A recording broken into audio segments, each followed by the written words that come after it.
Hello friends, இன்றைக்கி புதினா சட்னி எப்படி செய்யலான்னு தான் பார்க்க போகிறோம். வாங்க எப்படி செய்யலான்னு பார்க்கலாம். கடாயில் ஆயில் ஊற்றிக்கலாம்.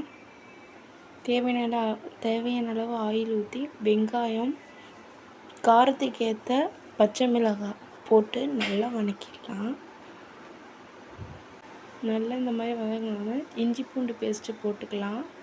போட்டு அதையும் நல்லா வதக்கிடலாம். நான் ஒரு தக்காளி எடுத்திருக்கேன். போட்டு நல்லா வதக்கிடலாம். அதையும்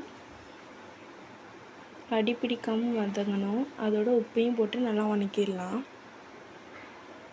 இப்போ புதினா போட்டுக்கலாம். நல்லா ஃப்ரெஷ்ஷாக வாங்கி வச்சுருக்கேன். இந்த புதினா போட்டு நல்லா வதக்கிடலாம். அதோட சின்ன சைஸ் புளி போட்டுக்கலாம்.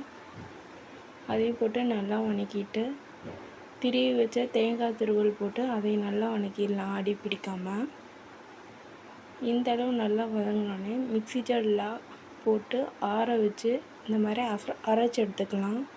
புதினா சட்னி ரெடி. நம்ம சேனலை சப்ஸ்கிரைப் பண்ணாதவங்க சப்ஸ்கிரைப் பண்ணுங்கள். தேங்க்ஸ் ஃபார் வாட்சிங்.